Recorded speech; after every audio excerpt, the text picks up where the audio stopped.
one of the most creative people and also one of the most successful people that I've ever encountered when it came to the creative arts and when it came to working with some amazing brands. Betting on your own creative abilities are the things that you were truly passionate about. It's really interesting when you look back to who you are, where you're from. It's almost like looking at a character in a story.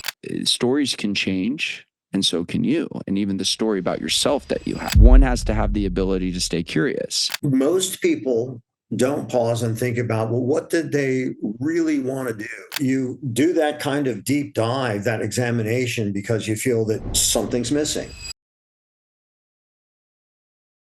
Jeffrey, it's so good to have you on the podcast. Welcome to the show, my friend. Thank you, Mike, and good to see you. Yeah, it's really good to see you too. I know it's been a couple years. I'm glad we got to chat a little bit on the show beforehand and just catch up on life and work and business. And it's really good to see you. It's been quite some time. Yeah, we both look so much younger than we did even 2 years. Yeah, we do. We're reverse aging. We're doing a Benjamin Button, right. Benjamin Button type of style here. So it's really good. You know, Jeff, one of the things that I've always been gravitated, or it's always gravitated me towards you, was your ability to make a living off creativity. You're one of the most creative people and also one of the most successful people that I've ever encountered when it came to the creative arts and when it came to working with some amazing brands. Betting on your own creative abilities are the things that you were truly passionate about. And you wrote this book, Creative Careers, that I really enjoyed because it was this field guide to like the thing that you love the most. I'm going to help you make a business out of that. And I love that you just went right into it and you gave a roadmap to people. And mostly, I would say it started out as a class at Parsons School of Design, and it's now snowballed into you interviewing these amazing people like Chris Voss, Damon John has been in your classroom, in your lectures, where you're talking to them about how they made their career and even diving more into the specific aspects of that. I want to dive into ideas. We have a lot of them. I would say a shit ton of ideas. And you have this playbook on how to know if you have a good idea and what to do with that idea. So to me is just to give a little bit of backstory to our audience. What was the idea that you had when you first started your production company, and how did you navigate any self-doubt or self-worth that came into that in what is now a amazing successful production company? It's interesting. It started even before that. My very first adult business. Sounds like I did porn, but but it wasn't that, honest. Was I was a designer, design clothing. Yeah. And that I had no background in that. I did work in a clothing store. And so when a dear friend of mine who happens to live in Arizona, Tucson, we grew up together. His mother and my mother grew up together. And he had graduated from college a year before I did. And he said, "Can you think of a gig that would earn more than bank interest? I've saved up some money." And I said, "Well, I see what we sell in this boutique." And I was the buyer for it. I would find the merchandise and that sort of thing. And I could always draw. So I said, "I'll start a clothing company." He said, "Okay." That was all the convincing it took. I just said, "I'll start a clothing company." And I'm very fortunate to have friends that believe in me. And he sent me what was at the time the most money I ever had at one time. And that was, your memory is a little hazy, but it was no less than 1,500 and no more than 2,500. And seemed like a lot of money. It wasn't at all, even back then when this started.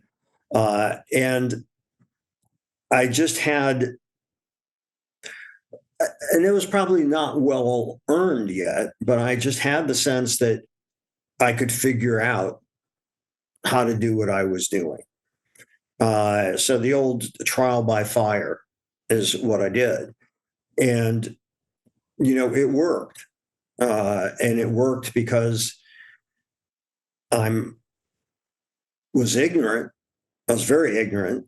I mean, to give you an idea, is when I would go into a store like Kmart, I don't even think they're around anymore, but I would see fabric on the bolt. I thought, oh, that was wholesale because it hadn't been made into anything yet. I didn't realize that, no, that's from a wholesale fabric house, a manufacturer.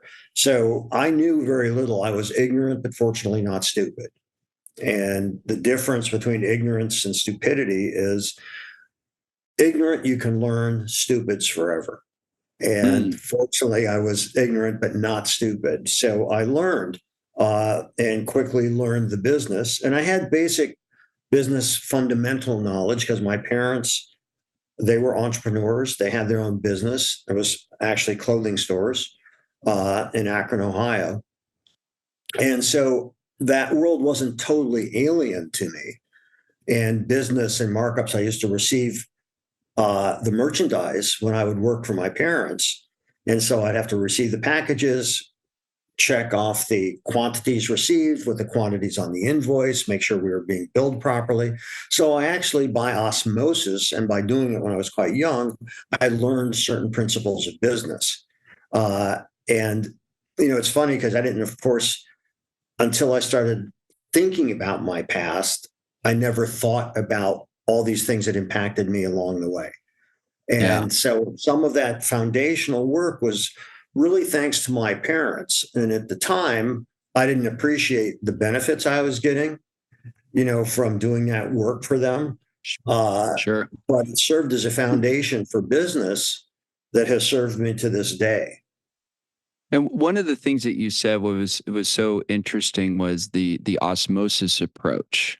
And I know that when you started teaching this concept of creative careers at Parsons School of Design, I'm assuming that ignorance concept and helped you learn through osmosis because you're in close proximity to these people that either A, that raised you, or B, that you want to emulate in business. And with the kids that are coming through school today, we were talking earlier about that missed opportunity to learn in close proximity, to learn through osmosis from somebody that's they aspire to be or someone that is more successful than them. Uh, For someone that's listening out there and listening to your story about how your ignorance led to success, which I think is it's incredible to hear. Someone's probably listening to this going, I don't know how to get myself around the people that I want to emulate. I don't know how to take my creative drive and ideas and turn them into a reality. And what's your take or your advice on someone who's listening to this that wants to be a designer, that wants to be a painter or an artist and start moving towards finding the people to learn from for that success? Yeah, go There's a ahead. lot to unpack there because, first of all, I firmly believe that you don't try to emulate anybody. You need Mhm. to find out who you are because you're going to be the best person at being you that's out there. And if you're trying to be like somebody else, it's only going to be a much weaker imitation if you get close at all. Yeah. But you're never going to replicate somebody else's successes because your life is going to be different because you're not them. It's different circumstances, different people, different upbringing, different schooling, different social interactions, all of that sort of thing. So, best practices, people that you admire, the things that they do in terms of being responsive to others, listening to others, all of those things are really, really important. But I wanted to clarify because it's something that's often I hear a lot. Well, who do you most want to be like? I want to be like me.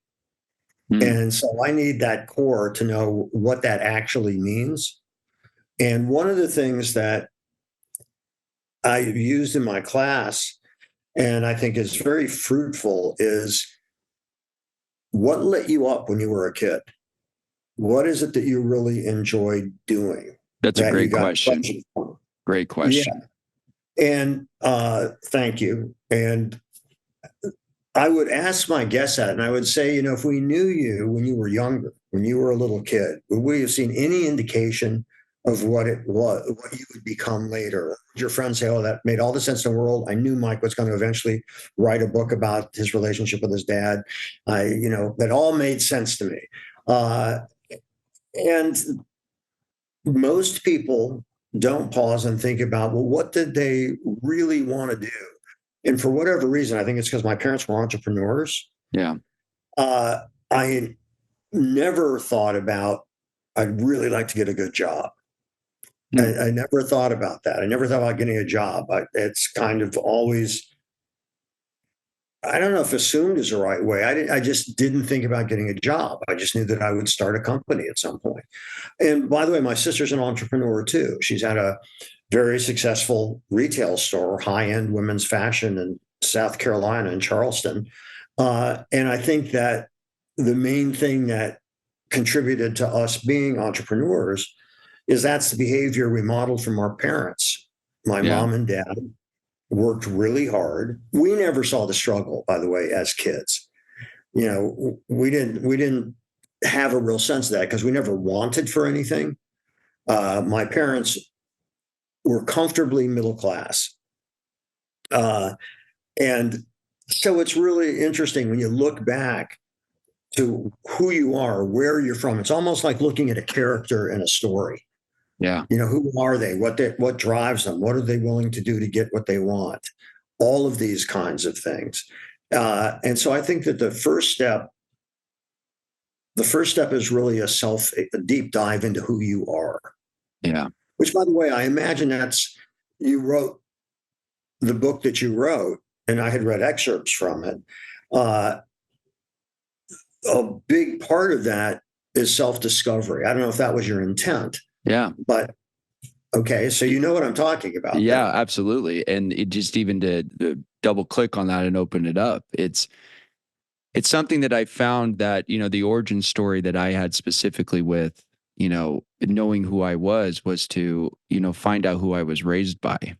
And I think it took something as drastic as a road trip for me to find out who I was, to understand my dad and to understand what his motivations were and what his perspectives were and how he saw the world. And then you start noticing with your parents when you're hanging around them that you do the same things that they do. And then you go, holy crap, that's what my dad does. I talk the same way that he does. I have the same mannerisms. My dad grew up in New Jersey from an Italian family, and, we talk with our hands. And I remember that when I was around him in that close proximity as an adult, which is one of the few moments I've been able to have with him, I found myself waving my hand very much like he did. It was in a very animated way. And I was like, holy crap, I learned that from my dad. And also recognizing the self-discovery journey, what else did I learn from him? Asking more questions, letting my curiosity drive me. And I think this is just a great segue, Jeff, into the curiosity that drives these great ideas, that drives the creative arts and the passion. And I love what you said about finding out who you are, which would lead or be comprised of curiosity. And we lose that. I think a lot of us lose that as children. As we grow into adults, we have bills and we have a job and we have structure and we got to do this and we got to be there and there's obligations everywhere. For someone like yourself, how do you keep your curiosity alive? That's like breathing to me, because I think life is really kind of a detective story. And throughout, you're trying to find clues as to who you are, what you do, why you do it, all of those things. And so for me, curiosity is the fuel that causes me to dig deeper into things, to find out more than I already know, to want to learn more about it, whether it's how to do something, why something was done. Just, curiosity, by definition, you don't know.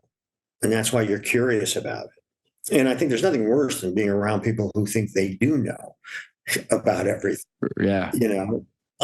So that curiosity, I think, is, talk about the curiosity of a child, that sort of thing. because everything's new, right? I mean, everything is new when you're a little kid. And I think some of our most formative experiences, like almost all, happen in the first few years of life. And then you spend the rest of your life acting those things out.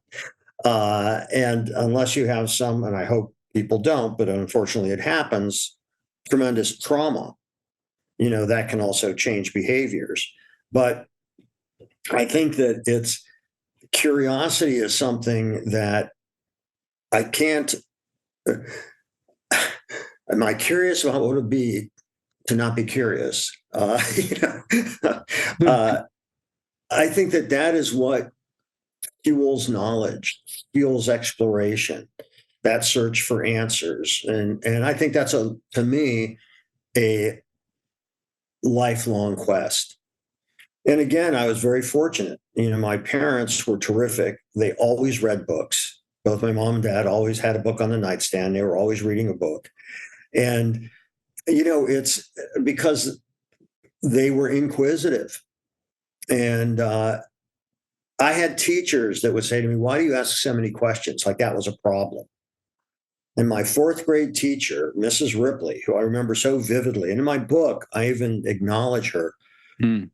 She died when I was in sixth grade, like 2 years after I had her. And that had a Wow. big impact on Megan because she was a young woman. I mean, I think she was probably in her late 40s when she died, so she was Yeah. quite young. But she is the first teacher that ever said to me, "Well, Jeff, what do you think about that?" Mm. Huh? Why do you think that? And I love that she was questioning me and as a result making me think about things.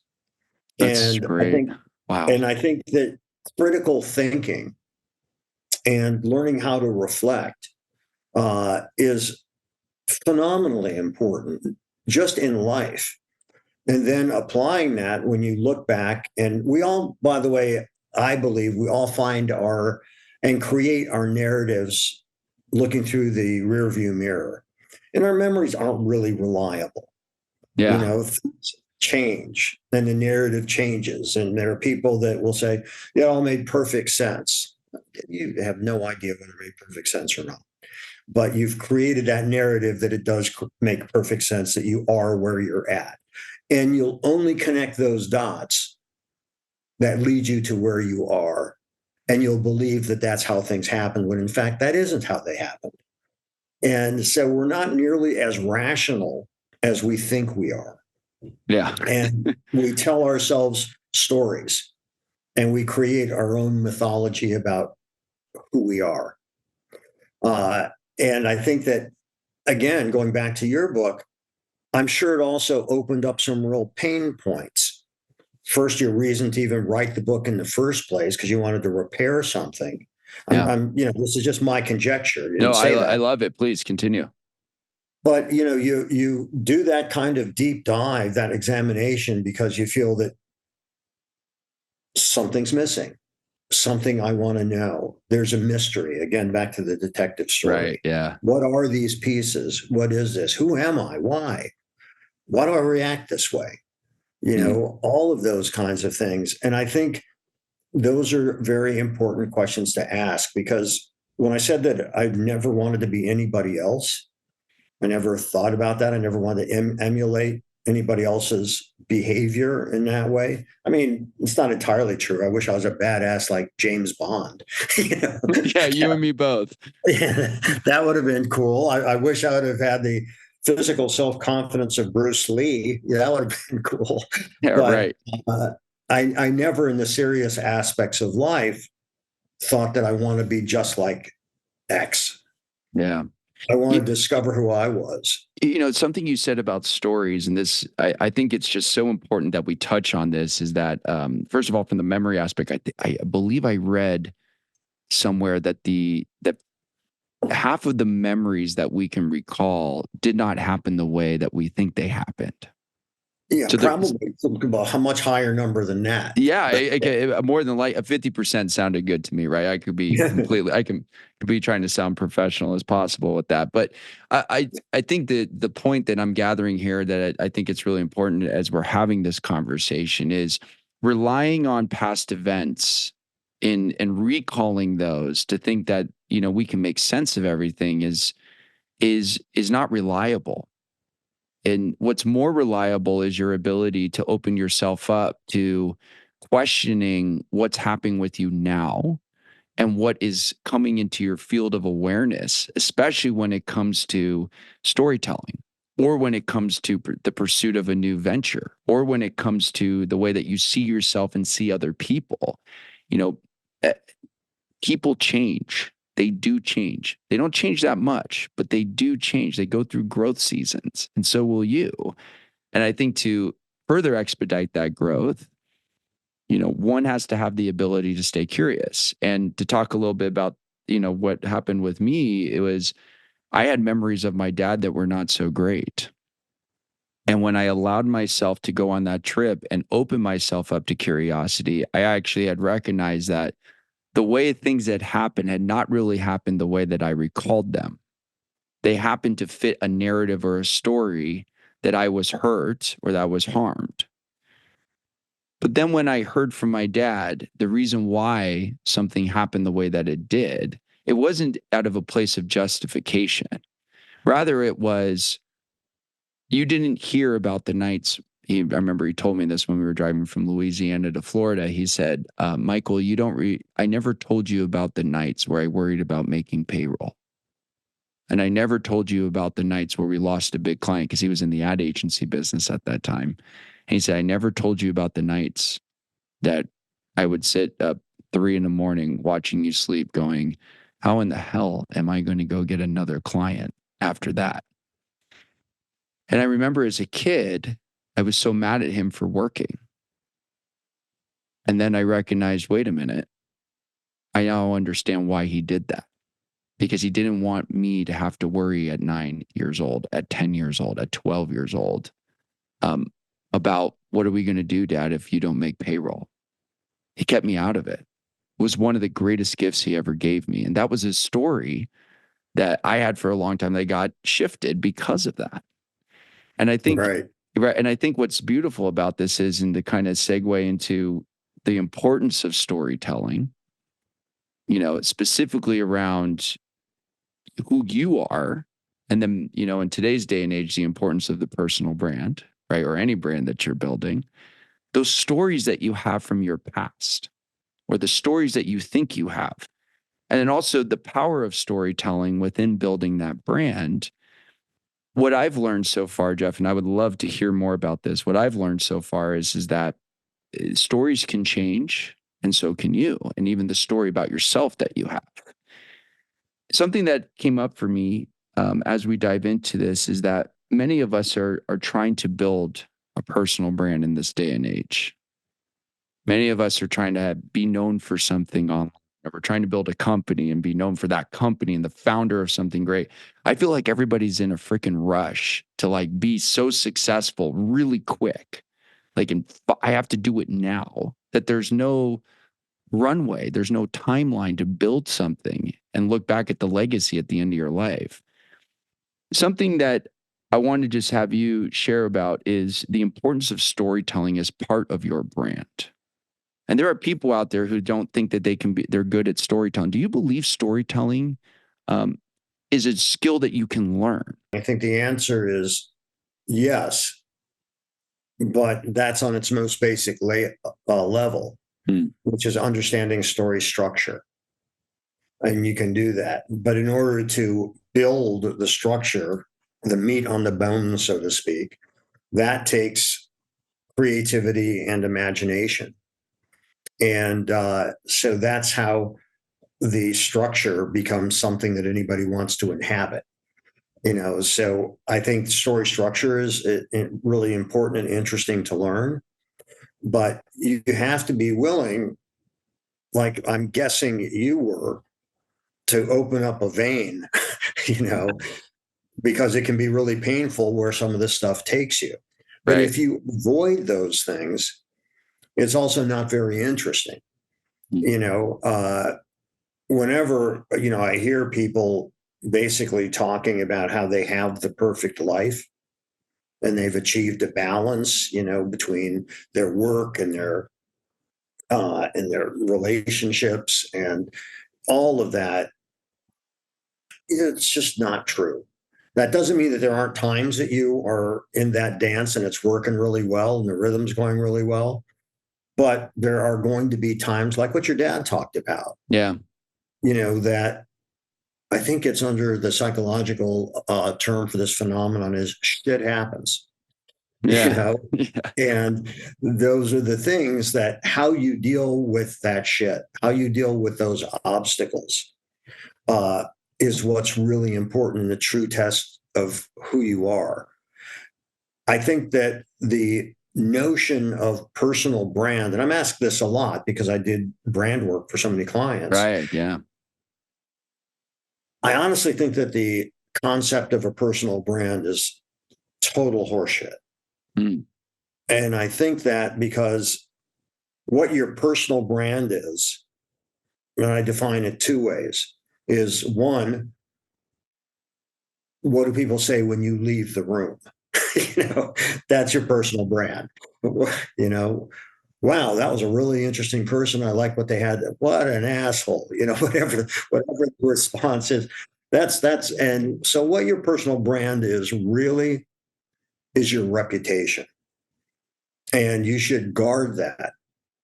And what I mean by guard that is behave to others the way you want to be treated. Do things with thought behind them. Uh, don't be an asshole. Don't be mean to people. Don't be impolite to people. All these kinds of things. Uh, and that's not to say we don't all make mistakes along the path either. Of course, we do. But it's by definition false if you're trying to construct a personal narrative, because then you're making fiction and it's going to be fiction anyhow. But you're consciously trying to create an artificial structure of, who you are. If your goal is to create a personal brand, you are who you are and act out how you want to be perceived and want to be understood. And I think that that's what's most important. If you're trying to brand a product, that's a totally different exercise. And creating the story around that is important for how you communicate the product or service that you're trying to sell and so on. But a personal brand is your reputation. And the moment you try to construct artifice as opposed to being who you are, is how you further and further corrupt what your personal brand is. Although there are a lot of people that are very successful at creating a personal brand, even though it's fake, because there's also a large public out there that wants to believe certain things are true. So they look for confirmation of those things regardless. And a lot of what we talk about on the show, in the lens of authenticity, especially with personal branding, I think something that you hit the nail on the head with is that it is your reputation. It's what people say about you when you leave the room. And I think so many of us are trying to manufacture a reputation that is this, you know, this darling reputation that we're squeaky clean in all aspects of our personal brand. There's no flaws in who we are and what we're doing. And I think there's such an emphasis in this day and age to be perfect because we're so afraid of showing not only the fragility of the human condition, but also the flaws that we have by the nature of just being a human being. And I think one of the most beautiful things about what you said that is that it's really about being you and finding out who you are. That's the personal brand. And just don't be an asshole. Like the rules are so simple. Yet so many of us don't think about that because we think like we have to establish a reputation, especially in business. You know this better than I do, is that people think you have to be an asshole to get results. You kind of have to strong arm people or twist their arm to get a deal done so you can have this startling reputation that you're a deal maker. And I have found that first of all, you are definitely not that. And second of all, I've watched you share stories with me outside of this interview about working with some of the biggest brands in the world, fashion brands, Estee Lauder, Ralph Lauren, Tiffany's, and Victoria's Secrets, and even Radio City, an iconic venue. I know for sure, Jeff, just knowing you, there was no way you got in those doors being an asshole. There was there was no way. And I think opening up maybe a little bit about your perspective on, how your personal brand, that reputation that you've worked so hard on, got you to work with these bigger brands. And what's some advice you would give to somebody that wants to create a reputation to work with these amazing big brands and have a relationship with them like you have? The thing is, when I pitched Ralph Lauren or I pitched Victoria's Secret, I had work to show. Yeah. I could show them the film work that I did or the videos that I did, and I could talk about, what I did. But also, really importantly, I did my homework about them. And what I mean by that is I knew who their customer was. I knew how they presented themselves prior to those customers. I could ask them questions so they knew that I did my homework about who they are. And that's really important, because if you're just trying to sell and you just prattle on about, how you're trying to sell yourself, that's not very engaging. But when you show a potential client or a financial backer or whatever, your true interest in who they are, in serving their needs and helping them on what they're trying to do, and understanding what they're looking for. You're looking to sell them your product or services. Mhm. What are they looking for? Yeah. What are they going to get out of this equation? And I think that that's really important. And so I always kept that in mind. And I'm really proud of the fact that I worked with Ralph Lauren, and I worked directly with Ralph Hmm. for 38 years. Wow. For my clients, and I never had a contract. That's And amazing. I never had a contract because I felt the moment that they don't perceive I'm delivering the value that they're paying for, there's no reason to continue the relationship. And so I always wanted to be necessary or desired by always providing good work, always thinking about whoever they were yesterday, they may be somebody else tomorrow. They may have different needs based on business conditions, based on new products they're launching, based on a story that came out in the press, whatever it is. So I always was willing to demonstrate my value. Now, having said that, I've seen so many people along the way that have made a fortune getting bought out of a contract because they were very effective at getting in the door, very effective at getting a very lucrative contract signed, and were paid a shit ton of money just so the company could be done with them. Mm. And it's like, God, I work really hard and I don't make a fraction of what that new CEO put in that, in the public company. And they paid him, in one case that I know of, 27 million after Wow. a year and a half to buy out the rest of their 5-year contract. And I'm thinking, how do you get jobs like that? I'd like to not work and get paid $27 million. Yeah, you and me both. When you find that out, let me know. Yeah, I haven't been able to do it. And it's like, wow, that's a whole skill set in and of itself. Yeah, it's But got to also, be. you have to realize that part of it is they're willing to pay these people off because nobody will tell the truth in those situations. So the company that ends up hiring the wrong person is willing to pay a lot of money to cover up their mistake. Hmm. And that's when you hear things like, well, he wanted to spend more time with his family. you know, no, that's not really why they left the job. Right. Or it. And when you're in the public eye on that level, a public company, it's also that nobody's going to say anything bad about somebody, even if Mm. they deserve it, because they're afraid that could come back and bite them, whatever that person's next iteration is. And so people manage to coast by oftentimes for years and years, going from job to job, making really good money because they're a terrific bullshit artist. Mm. And those large companies never want to look publicly like they've made a wrong decision. Mm.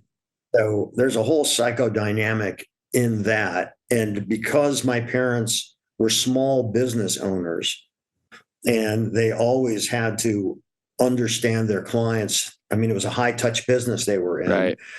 Uh, I never learned those skills about, that high level fabrication that can make you a lot of money because they'll pay you millions just to get you the fuck out of the room. Yeah, well, yeah, exactly. And it's funny because as we get to the last portion of the interview, and I want to touch about success because I think some people might be hearing this and going, "Oh, well, this guy got paid $27 million. He never has to work again." Or, nobody's going to tell the truth. Like, who cares? He's got money or they got money and they're going to retire for the rest of your life. And to me, what I find is that you have this personal relationship with Ralph Lauren because of the fact that you prided yourself so much on developing a reputation that spoke to loyal, trustworthy, honest, hardworking, and delivered a really quality product or service. And because you chose that story to be the story that you wanted told about you, you were able to operate without a contract, which some people might be listening and go, this is absolutely nuts. And listening is to go, and there's no way because there's no way this is nuts because that's actually how deals got done a long time ago is handshake deals. You were a person of your word. And for you to have that is only an incredible story, but it's just a testament to building that relationship with people and knowing that if the trust is broken, then there's no point in moving forward. But it just goes to show you can't have trust with your clients in that. And I think that's really important for us as we dive into the success aspect. You talk about Let me interject oh, go, yeah, something. please. I would love for you to. It's not a choice. Yeah. Not like, I can operate like the person that got bought out for 27 million. It's not a choice that I'm making. It's Mm. who I am. Mm. And so it's not a choice. I don't have it in me to do what that person did. Yeah. I just don't have it in me. That's just not me. I couldn't do it. And I'm not saying that for moral reasons. I'm saying I'm just not constructed that way. Right. So, they've learned to create a reputation. By the way, these people tend to go from company to company and they Yeah. have a really impressive resume because they've worked with 5 different public companies as CEO and all this kind of stuff. But anybody with any insight said, yeah, but he worked for like 7 of them in 15 years. What's going on there? Why didn't they stay deeply rooted in a company? I don't have, nor do I want, I'd like the financial reward, but I don't Yeah. have the personality or character type uh, that I can do that. Mm. And Ralph Lauren said something to me that I was very proud of because he said to me at one point after we did a big project at Lincoln Center, and it was his Lifetime Achievement Award. Audrey Hepburn presented my film, introduced it. Wow. It was That's really cool. cool. And Ralph said to me, I can afford to hire whoever I want, but I want you. Mm. And that's a great thing to hear. That's a great validation. It's not like he hired me because I was the least expensive or that I didn't have that much of a reputation in the business when he first hired me. But, he saw something and there was a trust that started pretty early in our relationship and that continued for all those years. And I'm very proud of that. But that's kind of how he is too. Yeah. And so there was just something that it was a good fit, but it wasn't a choice. I don't think you would for yourself, Mike, say, yeah, well, I could either do this deep dive into my life and my father and this relationship that was so formative, so painful, has become so loving. As a result, I could have, done that, or I could have gotten into selling NFTs. Made a fortune, you Yeah. know. Well, maybe at the time, yeah, I could have, I don't know about now, but But the point is, yeah, what right. compelled you to do what you do? Because that's who you are. Right. And I think the value of owning your mental makeup and also knowing that, being true to yourself. And I think, first of all, the first thing what came to mind when you were talking about what Ralph Lauren said to you, I was like, man, that would be a hell of a tombstone. I could, Ralph told me once he could hire anybody in the world, but he chose me instead. Yeah, Like it. I'd rather have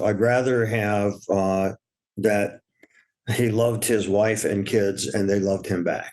That's even I'd much better. rather have that, Yeah. and hopefully I can Uh, leave them a ton of money because I get good work at other places. yeah. Well, if you just find a couple companies that will pay you out by not telling the truth, then you and I would be well on our way. I'll split it with you. Yeah, would be a good tombstone in a crowded cemetery is we're all the same now. Yeah. Yeah, that would be a final words remark. Um, I want to get back on this topic of success before we wrap up today Sure. because man, you have hit the nail on the head on success so many times, and not just in your professional work, but also just your personal perspectives.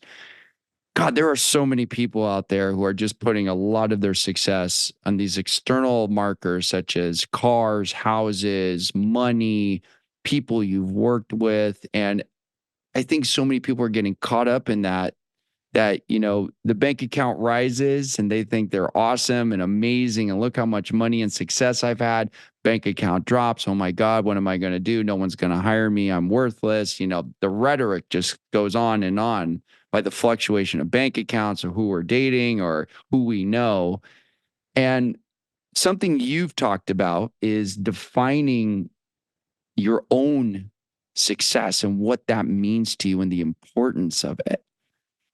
I want you to talk about that and why it's so important for every single individual to define success for themselves rather than getting caught up what they're seeing on social media with the private jets and the big houses as this indicator that you are successful or screwing companies out of, the contract for $27.5 million and walking away, so Both, please, both please. sides agreed to that. Yeah, both sides, right? That's Yeah. how the contract got signed. So Yeah. there's a vulnerability there on both sides. Right. You know, uh, to me, success is a few things. I mean, in business, my definition of success is the ability to say no without catastrophic financial consequences. Like So that. that's what being successful in business to me is. Uh, and we all have different thresholds. Uh, it's not like I'm fabulously wealthy or anything like that, but I'm in the position that I can say no. And Mm, that's a good thing. mm, Uh, and personally, success to me is the uh, kind of like the Beatles songs, with the love you get is equal to the love you give. And I've probably screwed up the lyric, but sounds right to me. It sounds right to me. thank you. I have dear, dear, close, lifelong friends. The and that's so important to me. The relationship that I have with my kids, my wife, is so important to me. And so, success to me, the bottom line on a personal level, is feeling fulfilled. Mm, And what gives you fulfillment? And if buying a Ferrari is what gives you fulfillment, I'd say that you have unfortunately and sadly, a pretty hollow need for validation from others. And circling back to what we were talking about at the very beginning, I think as you're on your life's journey, you should only compare yourself to where you were a few years ago. So what I mean by that for you, Mike, is a few years ago, you wanted to write a book about your relationship with your father. Yeah. And that for whatever reason, whatever compelled you to do that, that's what you wanted to do.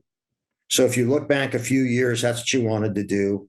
And if you look at where you're at now, you've got a book. Yeah.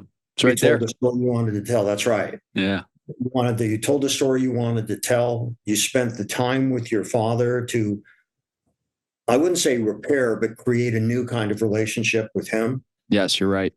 And I would imagine that was, although painful, ultimately very fulfilling. Mm. And you can only have that sense if you're only comparing yourself to yourself. Yeah. And I think that that's what's really important. So your own marker and your own metric can be you. And I think that's the only one that is worth going after, because you're never going to be like the other person, whoever that person is. If you're trying to emulate Elon Musk, nobody's going to be better at being Elon Musk than Elon Musk. Yeah, that's so good. And it's true with whoever you're talking about. When it comes to the characteristics of the most successful brands that you've been around or people that you've interacted, I know you've been on some really big podcasts as well, like Tim Ferriss's, and being in close proximity with someone like Tim and Ralph and the other people who run these iconic brands or are just people in their own way, just have defined success. Can you tell me about some of the common characteristics that these people or brands share that has made them successful in their journey? Yeah, I've thought about that a lot. And I think that that's always a question worth examining. And I think if there's a common thread, and then there's also an interesting separator, but the common thread is being able to persevere, adapt, and be resilient. That comes before talent. Because if you can't persevere with the blows you're going to inevitably take along the way, if you can't adapt to things that are changing, if you don't have the resilience to get back up, you're never going to make it, because it's just too hard. Yeah.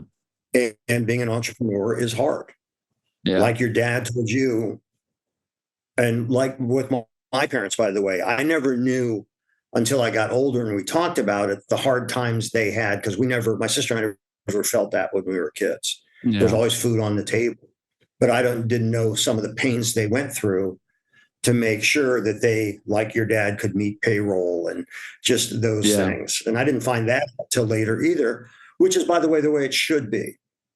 Talk to your 9-year-old kid and say, I'm having a tough time financially, and portions are going to be a little smaller at dinner tonight. Yeah, right. You don't do that. You protect those that you're entrusted with their care. So I think perseverance, resilience, being adaptable. Just a quick real world example for what I mean by that is, I started off doing film because video wasn't it was an engineering medium. It wasn't something that you could really use like film until relatively recently. It's probably in the last 20 years that more feature films have been made on video, that the technology has gotten so sophisticated. And I knew a lot of cinematographers who didn't want to make the change to video. And this is in the 80s and early 90s and so on. And I said, if you don't adapt, the world is going to leave you behind. And, well, I'm not going to do it. It's not as good, and not all that. And I said, that's all your choice. But if you don't, this is inevitable. This is happening. You should pay attention to it. When you're going through the hard times, when being shut down for COVID or whatever it was, it's persevering. Yeah. And it's adapting to the new marketplace, like restaurants. They got very creative in how they could have curbside delivery and all those sorts of things. You always have to adapt in order to persevere and hopefully eventually be successful in it. So I believe obsession. I don't happen to have that. I work really hard. Uh, I'm proud of the work that I do, but I am not obsessed to the exclusion of all else. And I think that's what it takes to hit that very rarefied air that some people achieve. And again, it's not a choice. I don't have that, but that's not a price I'd be willing to pay. I don't want to become an old person, like I'm older now, that didn't know their kids Yeah. because all I did was work, uh, that I didn't create lifelong friendships because I Mm. never paid attention to that because all I was interested in was my own success. So I'm just not constructed that way. Yeah. But that's the thing that I think the ultra high, again, financial achievers make is obsession. Yeah. And that's an area that I don't have. As hard as I work, and I work hard, but I don't have that. Mm. And I think that's the differentiator on that highest level. Yeah. And I think even allowing yourself just in my perspective, I think even people who are listening to this now, just allowing yourself to be obsessed with the thing that you love the most, whether it's your creative passion or whether it's your family or your friends, or whatever you want to look back on your life and say, this was the thing that I found out was successful for me, uh, is what is the thing you should allow yourself to lean into. And I think it's really well said for you that, you know, what it is, what success looks like to you. And you've mentioned multiple times it's been your family, and it's also been the relationships that you've had. And Jeff, I got to tell you, as we approach our final question for the show, thank you so much for your wisdom, your expertise, and even after the time that we haven't been able to connect as frequently as I would have liked, to have you back on the show and pick up where I felt like we left off has been really truly wonderful. And you are just a wealth of knowledge. And just thank you again for just sharing what you've learned in your journey in life. It's really been an honor. So thank you, my friend. Well, thank you for the kind words. I think that the true test of a relationship Mhm. is that you're able to pick up where you left off and there's no gap to bridge. Yeah. And part of that comes from uh, the conversations we had a few years ago at length was I think it comes from the fact that there is a certain rapport that comes from trust. Yeah. And I think trust is a hugely important element in life. And trusting others with your truth Yeah. is I think that's a really important aspect of life. You just have to be careful who you trust because not Yeah. everybody is trustworthy. Yeah. Right. Yeah. Yeah.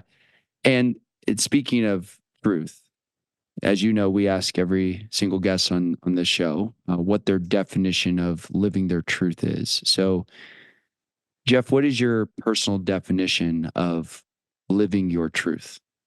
Honestly, it's doing what I've been doing, uh, where there's always a heavy dose of self examination, where I only compare myself to myself and the progress that I've made towards what I want to do.